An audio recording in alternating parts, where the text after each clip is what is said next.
We can talk about how we pace hills inside Endurance Nation, okay? What most people do is, they're riding 19 miles an hour, and they're very happy with 19 miles an hour because Ricky Racer's been training at 19 for the last 9 months. If he had a shirt, it would say 19 on it. Very proud of his 19. He's out there riding 19, and he hits a hill. What does he want to do? He wants to ride 19. 18 means failure. 17 is bad. 13? Why am I even racing? This is ridiculous. So he's going to stand up, he's going to stay in his gear, he's going to work harder. Anything to keep that effort up. Those of you who have a power meter know that when you hit a hill and you start doing monkey business like that, you start seeing numbers that they talk about on verses that Lance gets to see. And you and I know that when you see those numbers, they last about 30 seconds. You usually do about 10 of those in the winter time, and then you're tired for the rest of the day. You would never ride another 100 miles and then do a marathon after, right? There's plenty of places to do a 30-30 workout out here on this course and ruin your day, okay? So what you do is when you ride into that hill, you don't have a power meter, you ride into that hill, and you're going to focus on the effort on the bottom of your feet. How hard am I pushing these pedals? And you're going to shift around that effort. You're going to keep that effort steady. The net being, you're going to work through all those gears to get through this hill. What happens is when you hit that hill, Ricky Racer goes up that hill. About halfway up that hill, he's going to sit up. He's going to turn that corner and realize, oh, this thing does keep going up. Now he's got to try and shift without dropping his chain. His heart rate monitor is beeping, and you can see his body language where all of a sudden he's starting to work the pedals like this, right? Because he's tired in the legs, okay? You, on the other hand, have shifted back all the way through your chain rings, whatever you need to do. So he's gapped you on that hill, and now you've settled in. He's cooking himself, he's done, and you're just steady up the hill. When you get to the top of that hill, Ricky Racer's got to sit up. Ricky's done. Okay, you're all going about 8 miles an hour at the top of that hill, or less, depending where you are. But his heart is in like zone 8. Okay, there's only 5 zones, zone 8. Okay, your heart rate has not changed because you've shifted around it, you pace yourself, you sat up, more air in the diaphragm. Maybe you're pulling up on the pedals more than pushing down, trying to conserve your energy, whatever it is you need to do, right? Sit in the back of your saddle, maybe, whatever you do for your climbing the hills. When you get over the top of that hill, you jam on the gears, boom, boom, boom, take a couple hard pedal strokes, and all of a sudden you're going 19, 20 miles an hour down that hill. Ricky's just coasting. He's going 8, 9, 10, 11, and you go shooting by Ricky like you've been shot out of a cannon. Your heart rate hasn't gone anywhere. You're fine. Ricky can do that about 3 or 4 more times before he can't do it anymore. Then you will not see Ricky anymore. Ricky is characterized by monstrous quads, okay, big biceps, and he looks at you every time he goes by you on the hill like, why do you keep messing with me? Why are you messing with my hills? Right? He thinks you're drafting off him because you come around him at the bottom of every hill, right? You need to go fast down those hills to get at least part way up that next hill where you're going to start shifting again. Again, thinking about this course, remember, every time that you go north-south on this course, you hit hills, okay? Shift as much as you can, stay easy.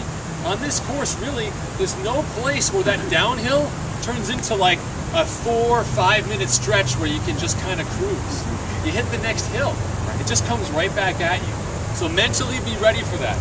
The first loop you're going to be like, when does this circle end? Like I'm so far away, this can't be a big loop. It only looked this big on that map. How am I taking me so long? Don't worry about it. Use your gears, use your numbers, watch your heart rate. Second time through, you will be better at it because you just did it the first time. But your goal, the entire goal of the bike, while you're hydrating like a fool and pacing those hills, is the last 33 miles of the bike, okay? Especially with that wind from the north. So yesterday, I averaged about between 18 and a half and 18.7, just cruising around all the way out and did the 2 loops. And when I came back in those last 33 miles, same watts, I was riding 23 and a half, 24 miles an hour. And my projected bike split went from like a 6.0 something, like all the way down to like a 5.40 something. Because I didn't slow down more, right? I wasn't any more tired. I wrote my steady numbers. And for me, an hour and 42 minutes, I went 4 miles an hour faster than I had gone all day, if not more faster. That is where your bike split is made. So you need to arrive at that 77 mile mark if you're thinking about having a day, a solid day overall and on the bike. That is where you start to really work on this course, where you want to think about, I'm going to kind of push down this hill really hard.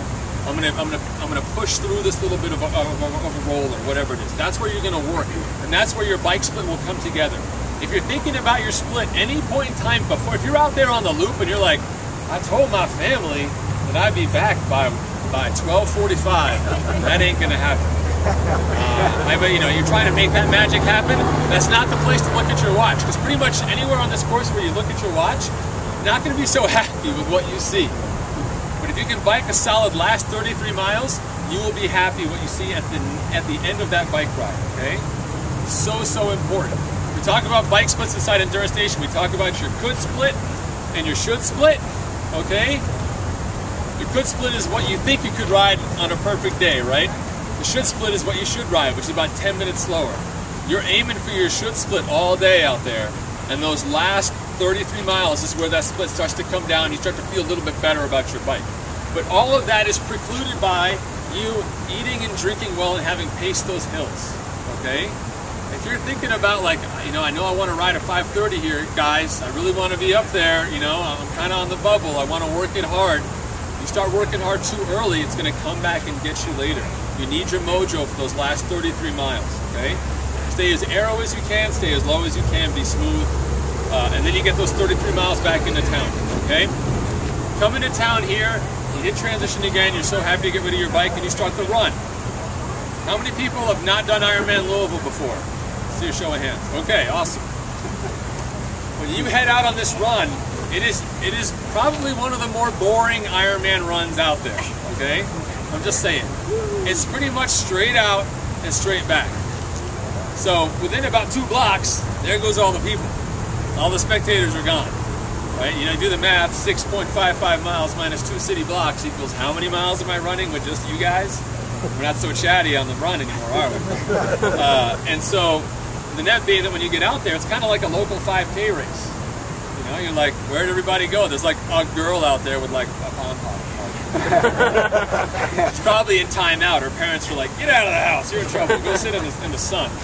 And so you're out there by yourself. The course is basically net sort of elevation gain up as you go out, and then net down as you come in. North wind blowing this way, wind at your back on the way out, wind in your face on the way back.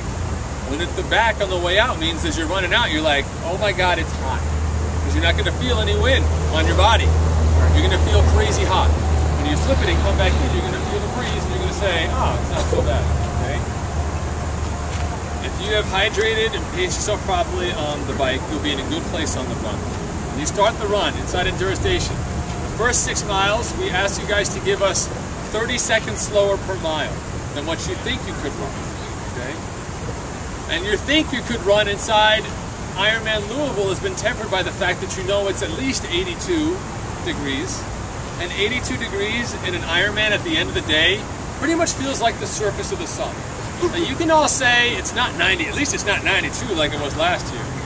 Nobody's going to be saying that tomorrow, because 82 tomorrow is going to feel like 100. Believe me. I'll be like, aren't you glad it's not 95 right now? He's going to be like, I sure am. You're going to be so hot tomorrow, okay? First 6 miles of the run, dial in your nutrition, take stock of how you feel, and use your ability to change your pace to slow yourself down at the start of the run. Give me at least 30 seconds per mile. Give that to me now, because what that means is the odds of you slowing down later in the day are greatly reduced.